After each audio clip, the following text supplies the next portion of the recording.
guys, Harley Loco, back at you with another video.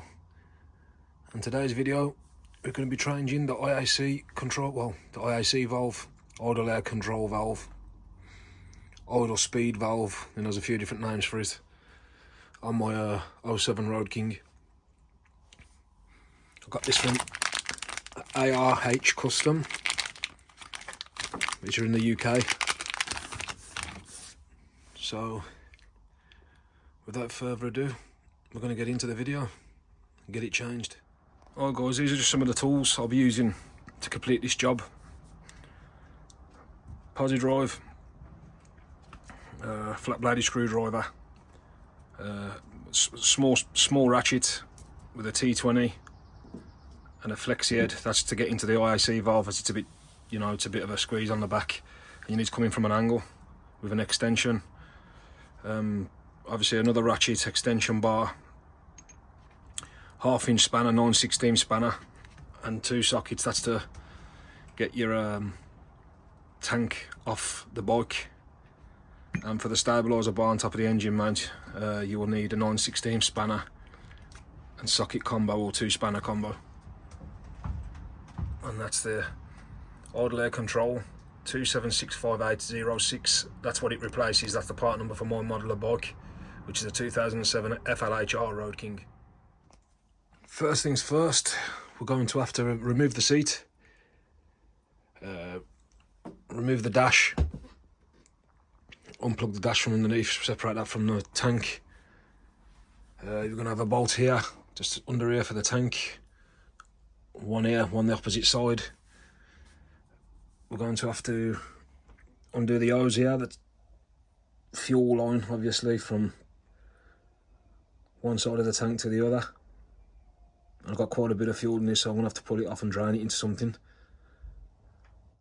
Then we can lift that off and get into the valve, which is placed just there. That's where it's located.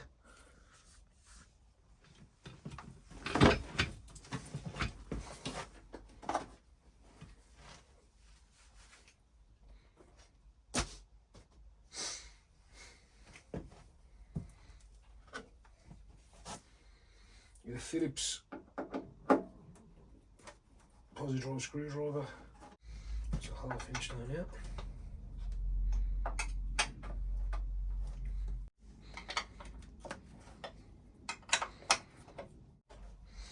Top of the tank, this one here, 1/2 inch. Set the acorn nut aside. The dash is going to be free. I'm going to have a couple of clips to come off nice and gentle, like so. A bit of rubber matting. Place that there, make sure the battery terminal ain't touching anything. Next thing I'm going to have to do is pull this fuel line off and drain whatever's in my tank. Quite a lot of people make this mistake. They try and lift the tank and forget the fuel line's on. What you end up doing then is snapping it up here, and you've got to replace it. So remember just to disconnect it, like so. So I've got the tank drained aside from the fuel out.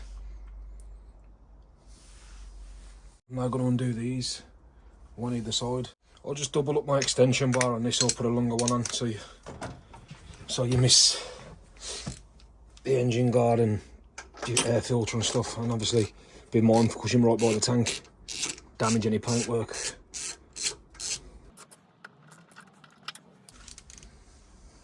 There's an 1/2 inch socket I'm using to take them out.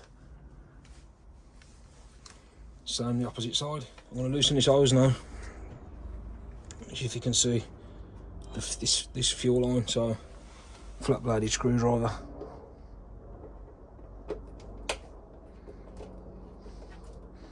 That tank's free now, so we've just got to pull the pipe off.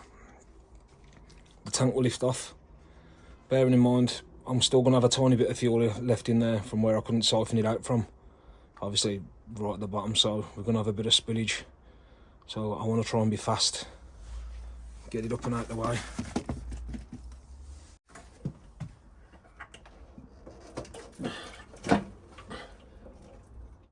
Don't forget your fuel gauge. Right, so here's the IAC valve. And obviously we want to nice and steadily take that off. Like so, set that aside. Some little Torx bits here. To get access to these two Torx to remove the valve, I've got to just undo this so we can get down there, because obviously we aren't going to get in otherwise. So a 9/16 nice and steady. Like I say, this stabilising bar here has got to be removed, so under this one, just on the other side there, you can see the bottom of it from here. Just undo that, lift it out so we can get to this T20, lift the valve out, put everything back in. So I'm just about to go and undo that over there now.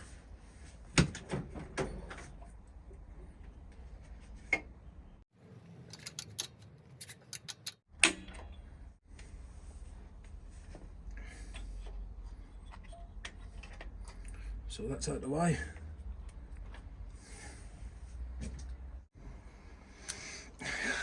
Now the stabiliser's out the way, well, the engine mount, whatever you want to call it. I've got to get a T20 in, just down the back of here. On a flexi connection. It's in a stupid position. So we'll get that on.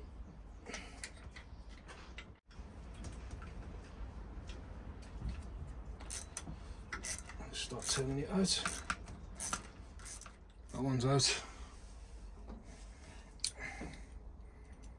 I'll get onto this front one.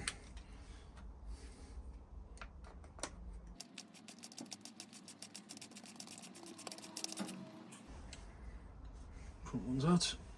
Obviously just work this one loose. It's on a seal. And there's an O-ring on the end of it also. Work it out of that bracket. It's the old IAC. The new one comes with 2 new mounting screws, an O-ring.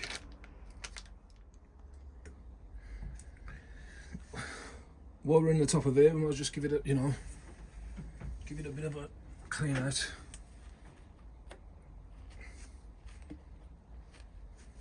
What we can see. It was only like 2 days ago, I haven't rid the bog since that I'd done an IAC clean on it. Well, a couple of days ago, maybe a week. I sprayed it all out, give it a good clean. So what we're going to do now, we're going to fit this new one. So we've got to go back inside this bracket. Like so. Make sure the O-ring's seated correctly.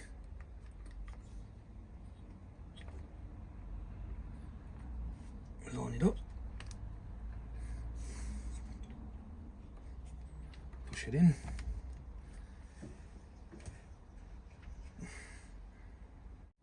I've got new bolts for this, but I'm putting the original ones back in because I don't like the look of them. Them gold ones, they look a bit tatty, to be honest. I don't want one of them rounding off.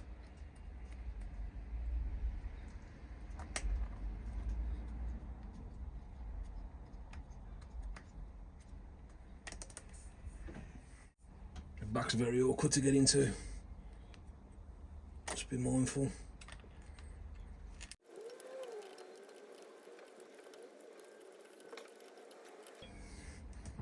Come to the front now, get the front turned in. Just a light little, as I say, because that wasn't really tight to take out.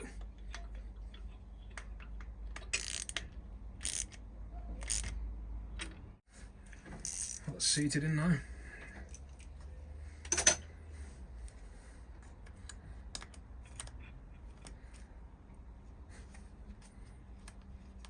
Just plug back in. Now while I'm here, I'm going to take the opportunity just to have, clean round of the boxes and stuff. Just obviously you can't get in there while the bolts are all together.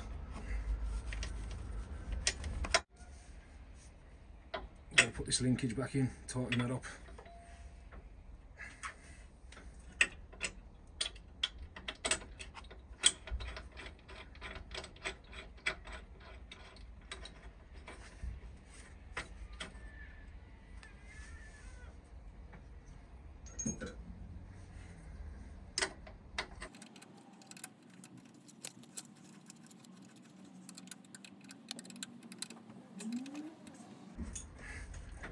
we're going to go over and tighten that one back up.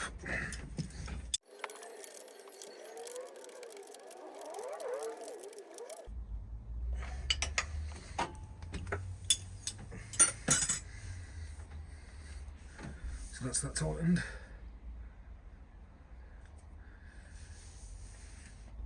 Now we've got to put the tank on, connect it all back up. Right then guys, I've got the tank placed back on. I've put that round because obviously you're fighting a bit of fuel and I don't want to make too much of a mess. So just got to crank that up.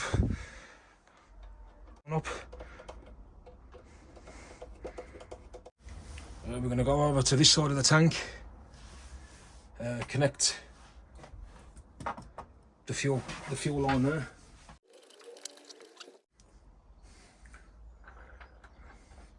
That goes in that part of the tank. And obviously you've got your 1/2 inch ones either side.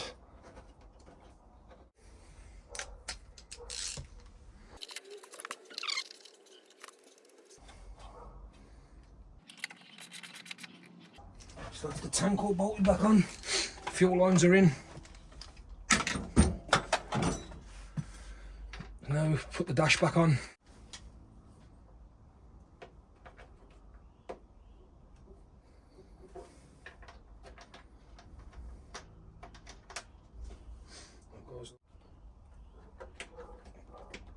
Plug that back in. Don't go pressing hard down here in case your rubber trim any in place. Then you just got that metal dash straight onto the top of your tank and you don't know.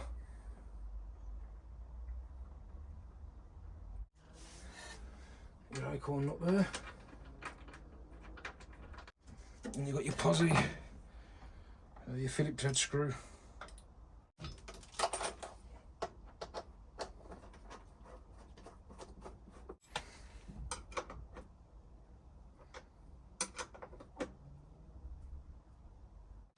All I've got left to do is put the seat back on,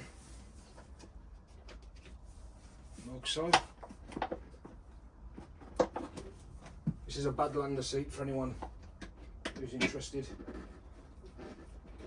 It takes you ages to get used to them because they're not the comfortablest, I'll be honest with you.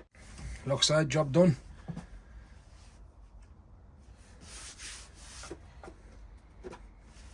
Now what's to be done is clean the bike, well, top my fuel back up that I've had to take out, clean the bike, and job's a good one.